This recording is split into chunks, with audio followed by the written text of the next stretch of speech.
કોર્પોરેશનમાં વર્ષોથી અધિકારીઓ અને ઇજારદારના મેળાપીપણાથી કૌભાંડો આચરતા હોવા અંગે સામાન્ય સભામાં વિપક્ષ દ્વારા આક્ષેપો કરવામાં આવતા હતા। થોડા સમય પૂર્વે સત્તાધારી પક્ષ ભાજપના જ કાઉન્સિલર આશિષ જોશીએ ડોર ટુ ડોરની કામગીરીમાં મિસિંગ પોઈન્ટ સાથે મોટા પાયે ભ્રષ્ટાચાર આચર્યો હોવાના પુરાવા સાથે આક્ષેપો કર્યા હતા, જે સમગ્ર પ્રકરણના અંતે ભીનું સંકેલાઈ ગયું હતું। ત્યારે સન ફાર્મા રોડ પર અટલબાગની બાજુમાં જ આવેલ ખાનગી પ્લોટમાંથી કોર્પોરેશનના કોન્ટ્રાક્ટના ડમ્પર માટી ઉલેચતા કેમેરામાં કેદ થયા હતા અને આ 1-2 નહીં પરંતુ 3 થી 4 હાઈવા ડમ્પરો માટી ભરી નેશનલ હાઈવે પર આવેલા કોર્પોરેશનના ડમ્પિંગ સાઇટ પર પહોંચ્યા હતા, જ્યાં કચરા ભરેલા ડમ્પરોની સાથે માટી ભરેલ ડમ્પરોનું પણ વજન કરી તેને ડમ્પિંગ સાઇટ પર ઠાલવવામાં આવ્યું હતું। હકીકતમાં કોર્પોરેશન દ્વારા ઓપન કચરાના સ્પોટ કે જ્યાં કચરો એકત્ર થયો હોય તે વોર્ડમાં ફરીને ડમ્પર ભરી ત્યારે ડમ્પિંગ સાઇટ પર વજન કર્યા બાદ કચરો ઠાલવવાનો હોય છે, પરંતુ તેના સ્થાને માટી ઠાલવવાનું કૌભાંડ આચરાયું હોય તેમ જણાઈ આવ્યું હતું।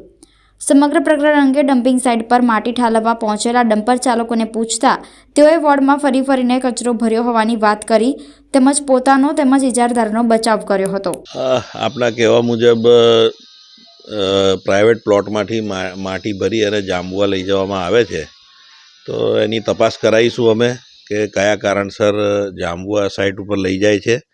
બાકી તો પ્રાઇવેટ પ્લોટમાંથી માટી કાઢીને કોઈ પણ લઈ જઈ શકે છે, પણ આ ડમ્પર કે જે વાહનો છે એ કોના છે, શું છે, એ તપાસનો વિષય છે। આપે મને જે વિડીયો બતાવ્યા એના પરથી દેખાય છે કે ભાઈ માટી ભરીને જાંબુઆ લઈ જઈ રહ્યા છે, પરંતુ શું વિષય છે એ મારે જાણવો પડશે। મેં કીધું એમ આમાં તપાસનો વિષય છે, મારે પણ જાણકારી મેળવવી પડશે, ત્યારબાદ જ હું આપને કોઈ જવાબ આપી શકું।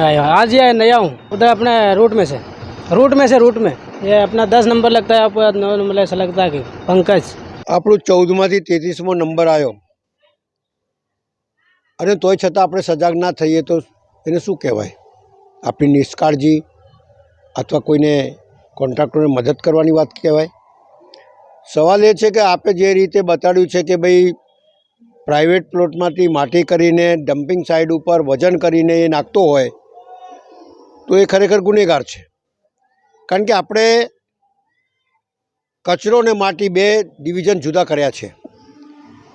કચરાની સફાઈ વોર્ડ ઓફિસર અને એમના સફાઈ સેવકો કરે અને માટી જો પડેલી હોય તો એન્જિનિયરિંગ શાખા એનું નિરાકરણ કરે અને ડમ્પિંગ સાઇડ ઉપર ડોર ટુ ડોરની ગાડી જો આપી હોય અને એની અંદર જો પથરાને રોડા ભરતો હોય તો ખરેખર એવા લોકોને બ્લેકલિસ્ટ કરવા જોઈએ, કારણ કે કરોડો રૂપિયા જો કોર્પોરેશન ચૂકવતી હોય નાગરિકોની સુવિધા માટે, કચરા અહીંયાથી ઉઠાઈ જાય, લોકોને દુર્ગંધ ના મારે એના માટે, અને તોય છતાં એની અંદર કચરા ઉઠાવવાની જગ્યાએ કચરાના માપથી વજન કરી અને સીધો કચરા ડમ્પિંગ સાઇટ પર નાખતો હોય તો કોર્પોરેશનને આર્થિક નુકસાન થઈ રહ્યું છે।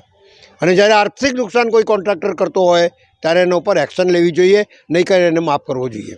એટલે જે રીતે ડમ્પિંગ સાઇટ પર વજન કરાવીને માટી નાખી રહ્યો છે એવા માણસે ઉપર એક્શન લેવી જોઈએ। અધિકારી દરેક જગ્યાએ તો ફરે નહીં, કોર્પોરેટર દરેક જગ્યાએ ના ફરે, પણ જો આવી વાતો મીડિયા થ્રુ આપણા ધ્યાન પર આવતું હોય તો આપણે તાત્કાલિક એના ઉપર એક્શન લઈએ, જેથી બીજા કોન્ટ્રાક્ટરો આવું કરતા બીવે નહીં। તો તમે આવી રીતે ઢીલ છોડશો તો બીજાને પ્રોત્સાહન મળશે અને કોર્પોરેશનને આર્થિક નુકસાન જશે અને શહેરની અંદર ગંદકી ફેલશે અને શહેરના નાગરિકો પણ એનાથી હેરાન થશે। એ વાત સમજીને આગળ વધવું। આમાં એવું છે કે પહેલાં વોર્ડ હતા નાના વોર્ડ હતા અને નાના વોર્ડની અંદર અધિકારી ફરી શકે, અધિકારી સારી રીતે કાળજી રાખી શકે। હવે વોર્ડ કરી દીધા મોટા, વધારે વોર્ડમાંથી નાના વોર્ડો કરી દીધા છે, સુવિધાઓના સાધન એટલા બધા છે નહીં અને આખા વોર્ડની અંદર કોઈ વોર્ડ ઓફિસરની કેપેસિટી નથી કે આખો દિવસ આ વોર્ડમાં ફરી શકે, એટલે આટલા મોટા વોર્ડ કરી દીધા। સંસાધનોની કમી, ગાડીઓની કમી, બધું જ વસ્તુ ઓછી છે અને એની અંદર તમે કહો કે વોર્ડ ઓફિસર ગુનેગાર છે અથવા એન્જિનિયર ગુનેગાર છે અથવા કમિશનર ગુનેગાર છે, એ વાત જ ખોટી છે। કારણ કે જેટલા મોટા વોર્ડ હોય એટલા તમારે માણસો મૂકવા પડે, એટલા સાધનો મૂકવા પડે, એટલા CCTV કેમેરા લગાવવા પડે, આવું કશું નથી। અને તોય છતાં જ્યારે હોઈએ ત્યારે પેલો કોન્ટ્રાક્ટર ગુનો કરે, કોઈ પ્રાઇવેટ માણસ ગુનો કરે અથવા કોઈ નાનો કર્મચારી કરે, પણ આપણે પકડીએ છીએ હંમેશા મોટા માણસને પણ મોટા અધિકારીને અથવા કોર્પોરેટરને કહેવાય અથવા મેયરને પકડીએ છીએ, પણ ખરેખર જો બ્લેક લિસ્ટ નહીં કરીશું તો આના ઉપર આપણી પકડ રહેશે નહીં, એવું મારું સ્પષ્ટ માનવું.